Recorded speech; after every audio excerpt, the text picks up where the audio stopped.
안미정 권사입니다. 여호수아 9장입니다. 이 일 후에 요단 서쪽 산지와 평지와 레바논 앞 대연안에 있는 헷사람과 아모리 사람과 가나안 사람과 브리스 사람과 히위 사람과 여부스 사람의 모든 왕들이 이 일을 듣고 모여서 일심으로 여호수아와 이스라엘에 맞서서 싸우려 하더라.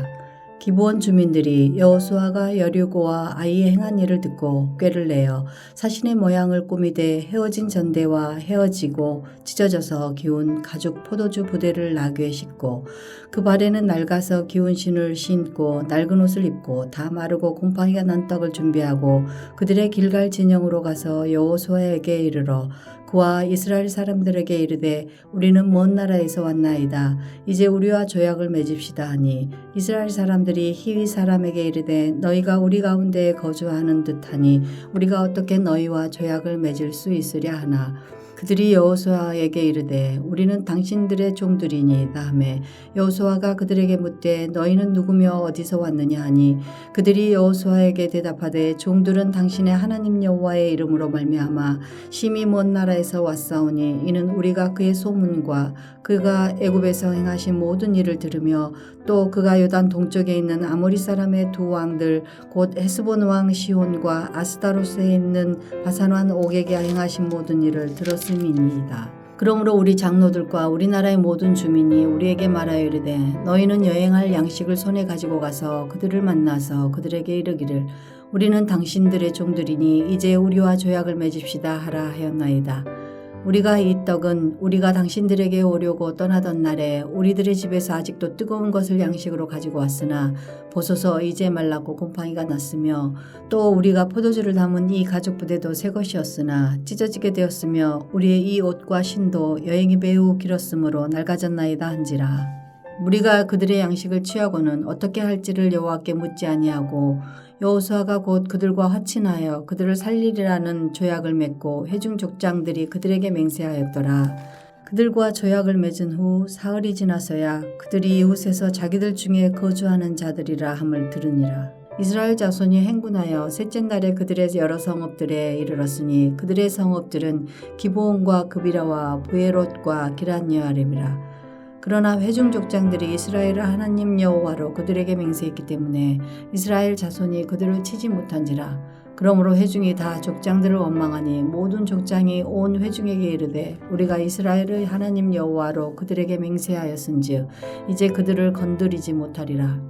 우리가 그들에게 맹세한 맹약으로 말미암아 진노가 우리에게 임할까 하노니 이렇게 행하여 그들을 살리리라 하고 우리에게 이르되 그들을 살리리라 하니 족장들이 그들에게 이른 대로 그들이 온 회중을 위하여 나무를 베며 물을 깃는 자가 되었더라. 여호수아가 그들을 불러다가 말하여 이르되 너희가 우리 가운데에 거주하면서 어찌하여 심히 먼 곳에서 왔다고 하여 우리를 속였느냐. 그러므로 너희가 저주를 받나니 너희가 대를 이어 종이 되어 다 내 하나님의 집을 위하여 나무를 베며 물을 깃는 자가 되리라 하니 그들이 여호수아에게 대답하여 이르되 당신의 하나님 여호와께서 그의 종 모세에게 명령하사 이 땅을 다 당신들에게 주고 이 땅의 모든 주민을 당신들 앞에서 멸하라 하신 것이 당신의 종들에게 분명히 들리므로 당신들로 말미암아 우리의 목숨을 잃을까 심히 두려워하여 이같이 하였나이다.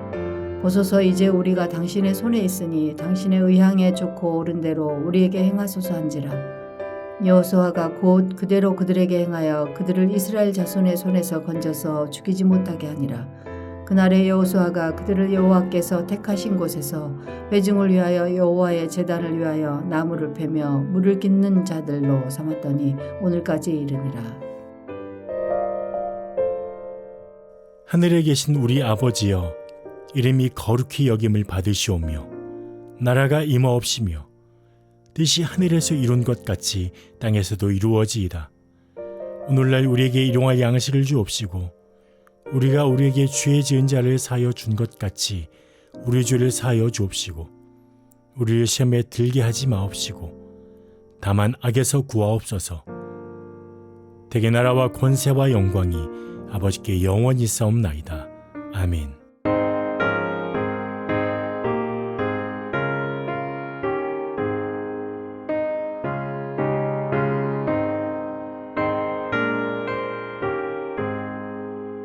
환난과 비박 중에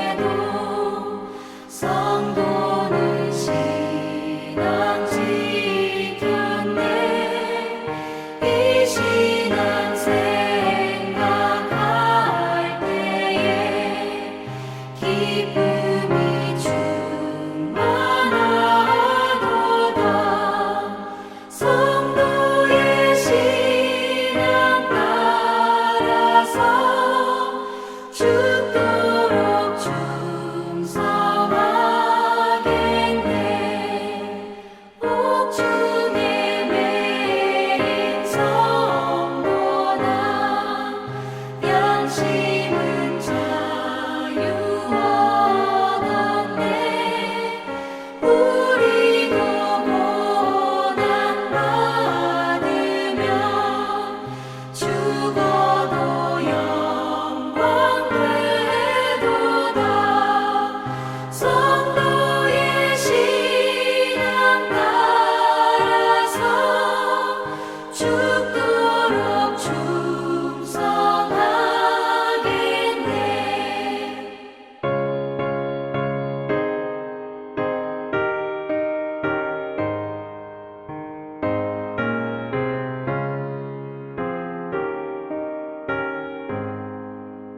성도의 신앙 본받아 원수도 살아가겠네.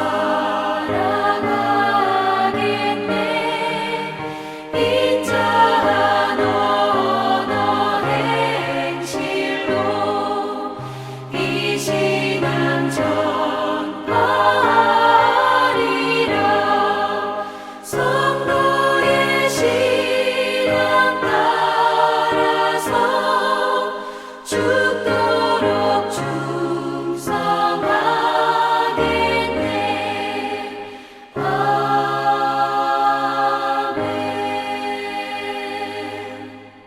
오늘 함께 나눌 하나님 말씀은 사사기 21장 25절입니다. 그때에 이스라엘에 왕이 없으므로 사람이 각기 자기의 소견에 오른 대로 행하였더라. 아멘. 오늘도 하나님께서 우리의 진정한 왕이 되시는 그런 복이 넘치는 하루가 되길 소망합니다. 이제 사사기 결론입니다.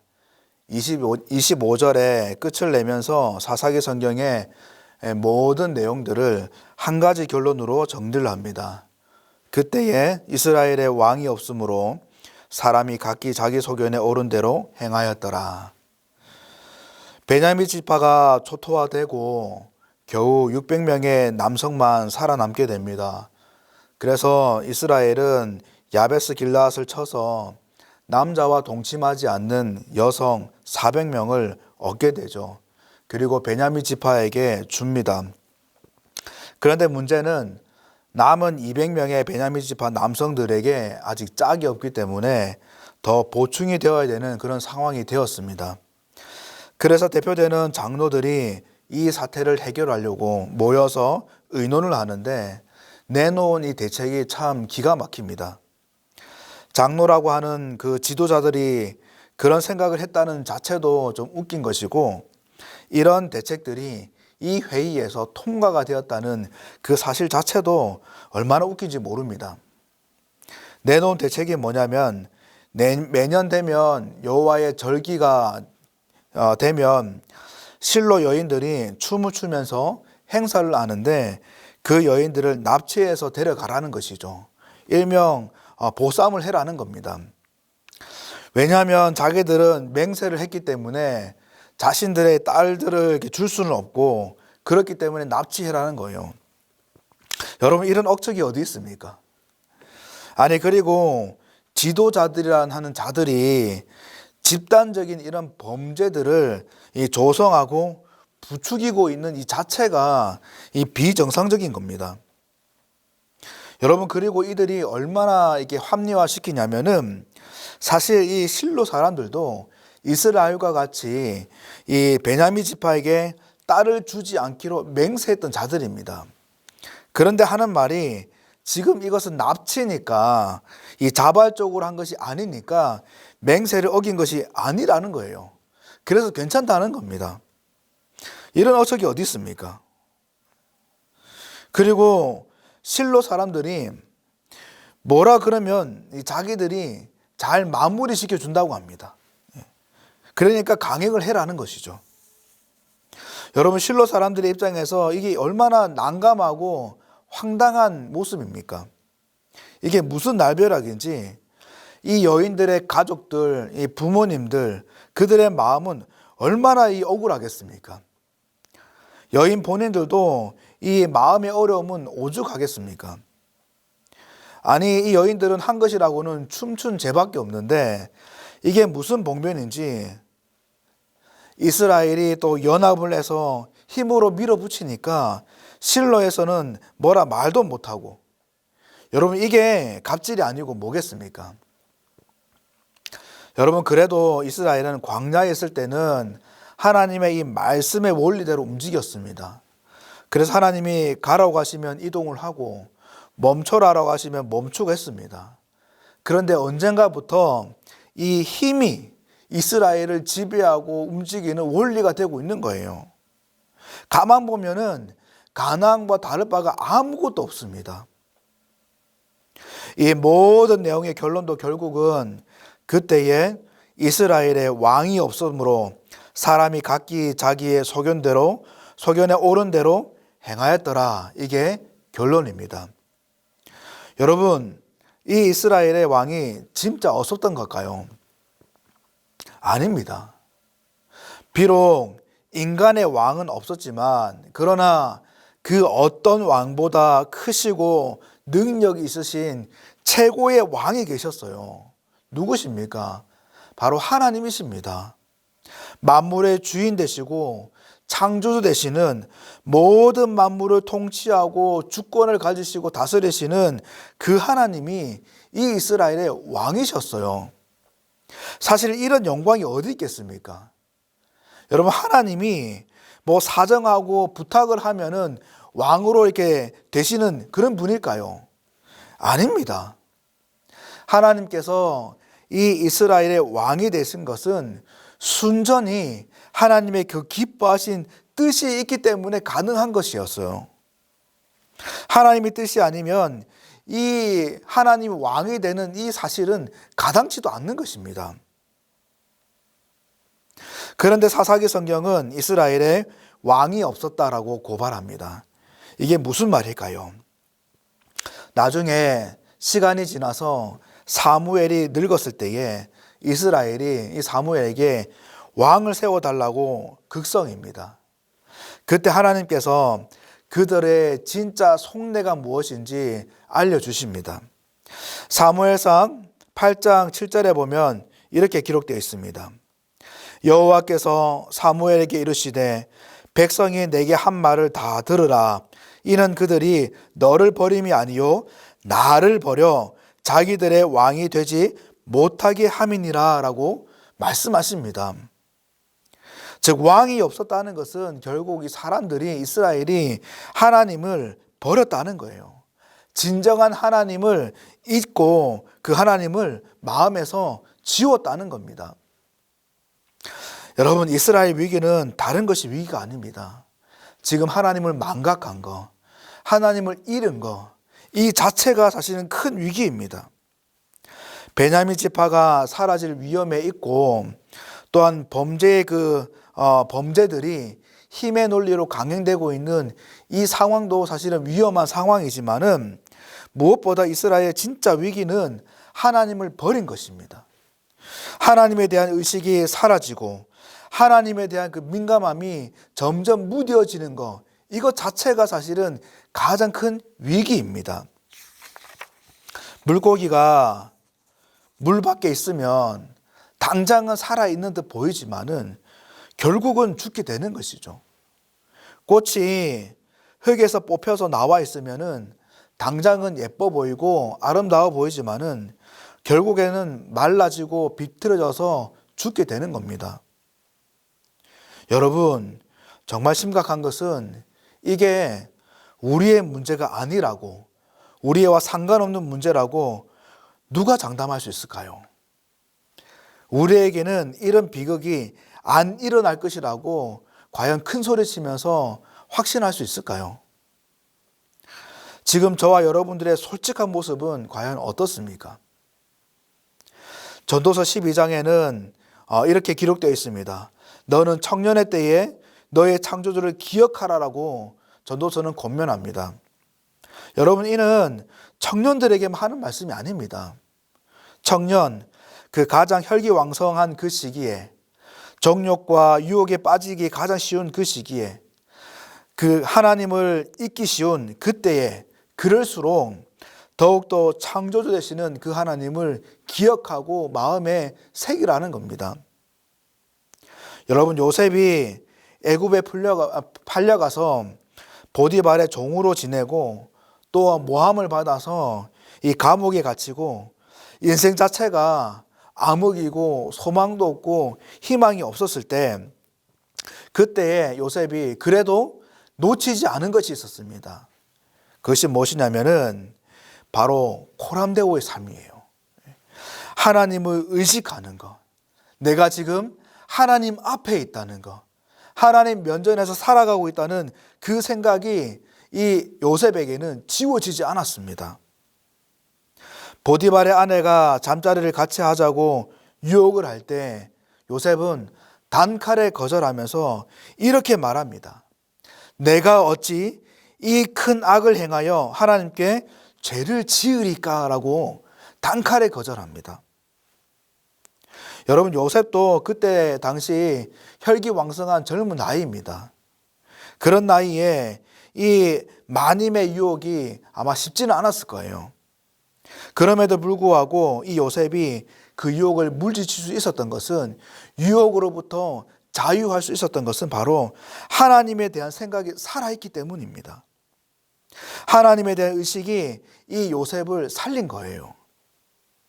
여러분, 우리의 살 길은 다른 것이 아닙니다. 풍족한 삶을 살고 건강하게 삶을 살고 또 세상적으로 많은 것을 얻고 누리는 것도 나쁘지는 않지만은, 이러한 것은 하나님이 주시는 덤이고, 진짜 중요한 것은 창조주를 기억하는 것, 하나님에 대한 의식이 살아있는 것, 그것이 정말 중요하다는 것입니다. 그래서 우리는 더욱 말씀을 놓칠 수가 없는 것이고, 기도를 놓칠 수가 없는 것이고, 예배의 자리, 은혜의 자리를 포기할 수 없는 것입니다. 사사기는 이스라엘에 왕이 없었다라는 것으로 끝이 납니다. 그러나 중요한 것은 하나님께서는 그것으로 끝내지 않으신다는 거예요. 흔히 위기는 또 다른 기회라고 하듯이 이 이스라엘에게 소망이 있는 것은 이 위기와 암흑 가운데 있지만은 하나님이 이 이스라엘을 포기하지 않는다는 겁니다. 이스라엘은 비록 하나님을 잊었지만, 하나님을 버렸지만, 하나님은 이스라엘을 버리지 않으시고 끝까지 붙으셔서 그 암흑 가운데에, 그 위기 가운데에 새로운 시작을 여십니다. 이스라엘 가운데 또 다른 구원을 이루어내십니다. 이 이스라엘 가운데에 하나님은 여전히 일하시고 여전히 역사하시고 계신다는 것이 이 이스라엘의 유일한 소망이고 희망입니다. 놀라운 사실은 사사시대가 끝나고 하나님께서 새로운 왕정시대를 여시는데 초대 왕으로 우리가 잘 알듯이 사울을 세웁니다. 그런데 여러분, 이 사울이 어느 지파인지 아십니까? 바로 베냐민 지파입니다. 이스라엘은 이 베냐민 지파가 사라진다고, 씨가 말라진다고 야단이지만은 하나님께서는 그 그루터기를 들어서 새로운 출발을 여시고 새로운 시대를 열어가십니다. 그러시면서 이 이스라엘을 다시금 새롭게 세우시고 회복을 하게 하십니다. 이것이 하나님 안에 있는 비밀입니다. 영적인 눈으로 하나님의 마음으로 봐야 보이는 그런 순리인 거죠. 성도는 이 비밀을 알고 있고 확신하고 있기 때문에, 그 순리를 볼 수 있는 눈이 있기 때문에 위기 가운데서도, 어려움 가운데서도, 그 수많은 낙담 가운데서도 좌절하지 않고 힘을 낼 수 있는 것입니다. 하나님을 더 기대하면서, 더 신뢰하면서, 더 의지하면서 다시 일어설 수 있는 것이죠. 오늘도 위기 속에서 새 일을 행하실 그 하나님을 온전히 바라보는 은혜가 있길 바라고, 그 하나님을 더욱더 신뢰하고 붙들므로써 위기를 새로운 시작을 여시는 그 하나님과 함께 오늘도 힘차고 복된 걸음을 걷는 우리 모두가 되길 소망합니다. 더욱이 저와 여러분들이 이 이스라엘에 왕이 없었다라는 이 사사기의 결론을 꼭 기억하고 오늘 하루 가운데에 창조주 되시는 만물의 주인 되시는 그 하나님을 우리의 왕으로 진실에 모시고 살아가는 그 은혜가 풍성하길 바라고 그 하나님의 날개 아래 하나님의 그 풍요로움을 마음껏 경험하고 그래서 우리의 삶을 통해서 하나님이 왕이신 그 삶이 진정한 행복이 있는 삶이라는 것을 많은 이들에게 소개하고 보여주는 그 은혜가 우리 가운데에 풍성하길 주님의 이름으로 간절히 축원드립니다. 기도하겠습니다. 하나님 아버지, 새로운 한날을 허락하시니 감사합니다. 오늘도 하나님을 진실이 우리의 왕으로 모시는 하루가 되게 도와주옵소서. 하나님에 대한 의식이 더욱 민감하게 살아나게 하시고 또 하나님의 마음을 품을 수 있는 저희들 될 수 있도록 함께하여 주시옵소서. 더욱이 끝까지 우리를 포기하지 않으시고 우리를 붙드시는 그 하나님을 인해서 더 힘을 낼 수 있도록 도와주시고 위기 속에서도 새로운 일을 하실 그 하나님을 더 기대하고 신뢰하는 저희들 될 수 있도록 인도하여 주시옵소서. 오늘 이 아침 아래는 우리 성도님들의 기도를 들으시고 협력해서 선을 이루시는 그 하나님의 역사를 풍성히 경험할 수 있도록 우리를 붙들어 주시옵소서. 감사하고 예수님 이름으로 간절히 기도드립니다. 아멘.